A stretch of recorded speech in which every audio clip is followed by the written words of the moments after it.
আমার চ্যানেলে তোমাদের সকলকে স্বাগত। আজ আমরা ক্লাস 7-এর রায় মার্টিন প্রশ্নবিচিত্রা থেকে পরিবেশের দ্বিতীয় পর্যায়ক্রমিক মূল্যায়নের 6 নম্বর স্কুল সলভ করব।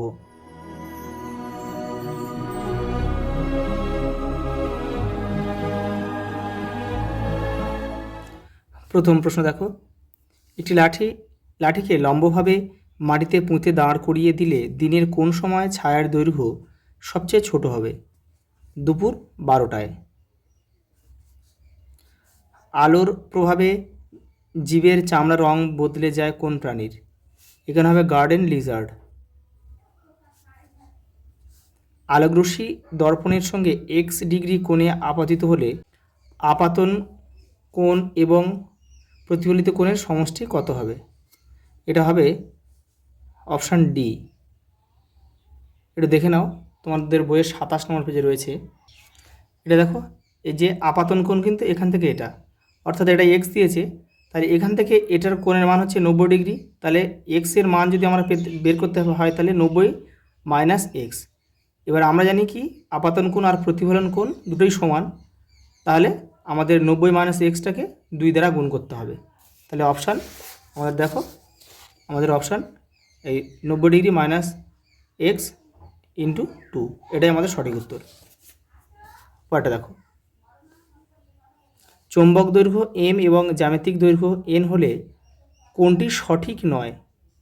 দেখো, আমাদের অপশান অনুযায়ী আমাদের অপশান সিটা কিন্তু উত্তর হবে, এটা আমাদের সঠিক নয়।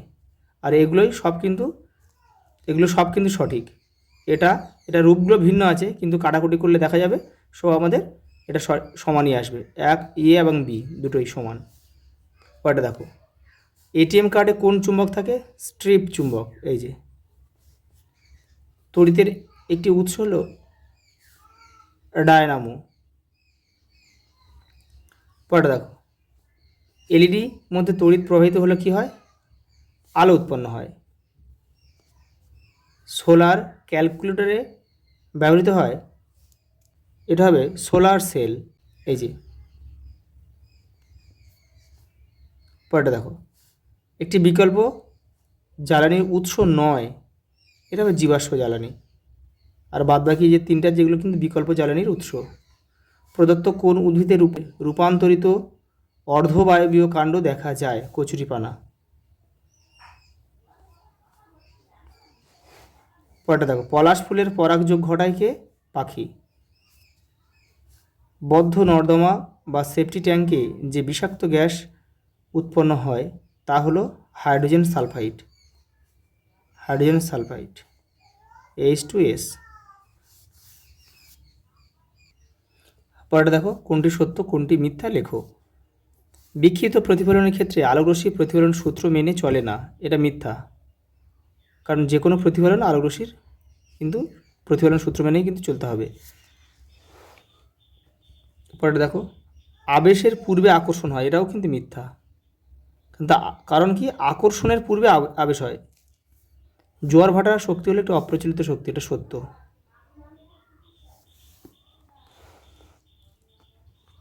পরেরটা দেখো, শূন্যস্থান পূরণ করো।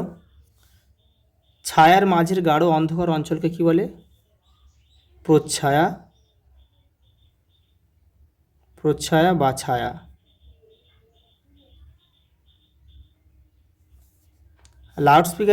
লাউডস্পিকার তৈরি করতে তড়িৎ চুম্বক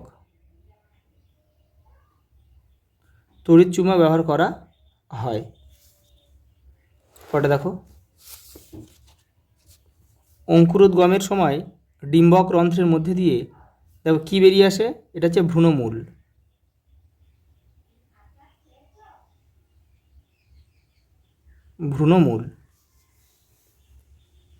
পরেরটা দেখো, জৈব গ্যাসের মূল উপাদান কি? Methane, CH4। একটি কঠিন জীবাশ্ম জ্বালানির নাম লেখো। কয়লা।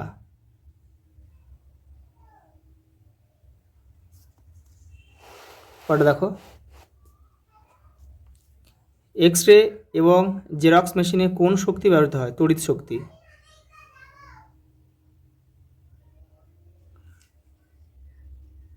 তড়িৎ শক্তি, এখানে কিন্তু তড়িৎ শক্তি আলোক শক্তিতে রূপান্তরিত হয়।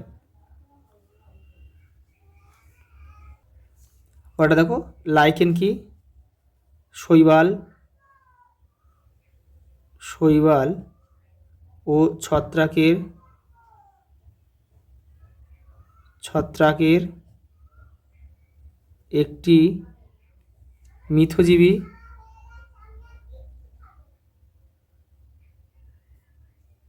মিথজীবী সহাবস্থান।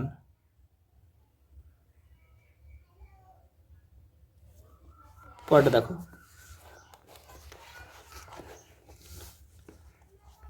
একটা স্তম্ভ দিয়েছে, দেখো দেখো ডায়নামো কি? তড়িতের উৎস, তাহলে এখানে আমরা এ লিখব। সিলিকন একটু অর্ধপরিবাহী, এই যে অর্ধপরিবাহী পদার্থ সিলিকন। দেখো কাঠ তড়িৎ কুপরিবাহী পদার্থ, এখানে আমরা সি লিখব। আর নির্জল কোষ দেখা যায় টর্চ লাইটে থাকে আর কি। দেখো এপারেও একটা স্তম্ভ দিয়েছে, দেখো আরেকটা, ওয়াশিং মেশিন বিদ্যুৎ শক্তিতে চলে, এখানে আমরা এ লিখব। কেউ কিন্তু তীর চিহ্ন দিয়ে কিন্তু কেউ মেলাবে না। তরল জীবাশ্ম জ্বালানি কোনটা? পেট্রোল। বায়ুকল, বায়ু শক্তি থেকে বিদ্যুৎ শক্তি উৎপন্ন হয় হচ্ছে বায়ুকলে, তাহলে এখানে আমরা সি লিখব। প্রাণী জীবাশ্ম খনিজ তেলের উৎস।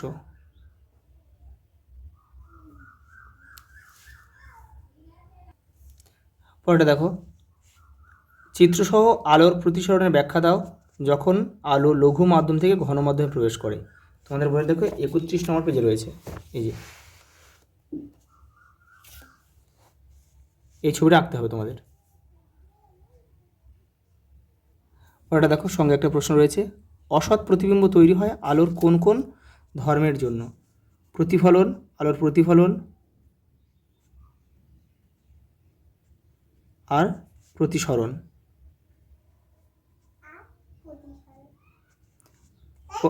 পরেরটা দেখো, জলের মধ্যে লাঠি ডোবালে বাঁকা বলে মনে হয় কেন? দেখে নাও। পরেরটা দেখো, পার্শ্বীয় পরিবর্তনের কারণ লেখো। আলোর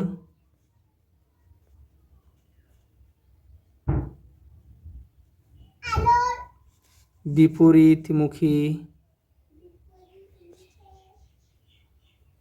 প্রতিফলন। পরেরটা দেখো, সমতল দর্পণে গঠিত প্রতিবিম্বের 3টি ধর্ম উল্লেখ করো। দেখো আমি এখানে লিখে দিচ্ছি তোমাদের। প্রতিবিম্ব অসৎ হবে,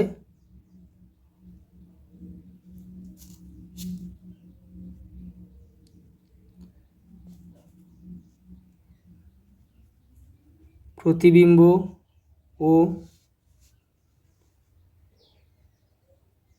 বস্তুর মধ্যে দূরত্ব সমান হবে।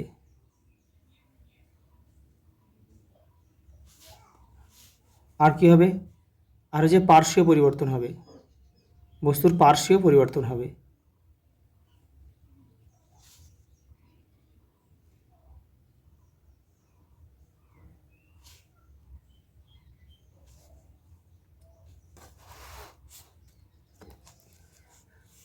পরের প্রশ্ন দেখো, আকর্ষণের চেয়ে বিকর্ষণই চুম্বকত্বের শ্রেষ্ঠ প্রকৃষ্ট উপায়, ব্যাখ্যা দাও। দেখে নাও।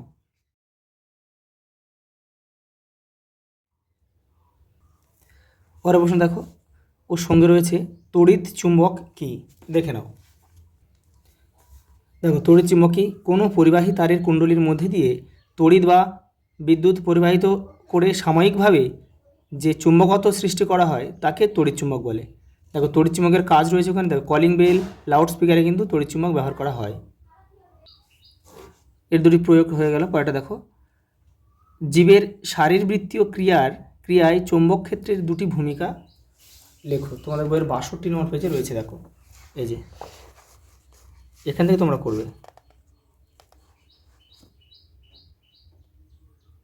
দেখো জীবের শারীরিক ক্রিয়ার তড়িৎ শক্তির প্রভাব, এখানে অনেকগুলো রয়েছে, এখান থেকে তোমরা যে কোনো দুটো করে নেবে।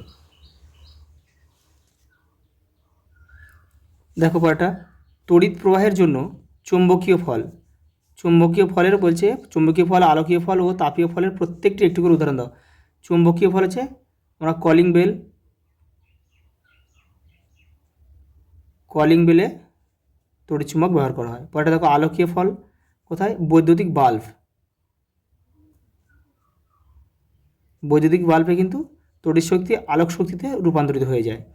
আর তাপীয় ফল হিটার ইস্ত্রি। পরেটা দেখো, দুটি বাল্ব, একটি সুইচ অফ অবস্থায় ও 4টি সেলযুক্ত ব্যাটারি একটি বর্তনী চিত্র অঙ্কন করো। তোমাদের বই 53 পেজে রয়েছে। দেখো এই যে এটা আঁকবে, এটা কিন্তু সুইচ অন অবস্থায় আছে, এটাকে তোমাদের সুইচ অফ অবস্থায় আঁকতে হবে, আর এখানে আরেকটা ব্যাটারি তোমাদের বাড়িয়ে দিতে হবে। পরেটা দেখো, পার্থক্য লেখো স্বপরাগযোগ ও ইতর পরাগযোগ। তোমাদের বইয়ে 210 নম্বর পেজে রয়েছে। এই যে এই স্বপরাগযোগ ইতর পরাগযোগ পড়ে এখান থেকে তোমাদের কিন্তু পার্থক্য লিখতে হবে। পরেটা দেখো, পার্থক্য লেখো ব্যাপন ও অভিশ্রবণ। এটা তোমাদের বইয়ে কিন্তু ভালোভাবে দেওয়া নেই, আমি অন্য একটা জায়গা থেকে করছি, দেখাচ্ছি। দেখো তোমরা এখান থেকে একটু কষ্ট করে লিখে নিও। দেখো লাস্ট প্রশ্ন, ফুলের পরাগ মানব শরীরে প্রবেশ করলে কী কী সমস্যা হতে পারে? এখানে লিখে দিচ্ছি। দেখো অ্যালার্জি হতে পারে, হাঁচি,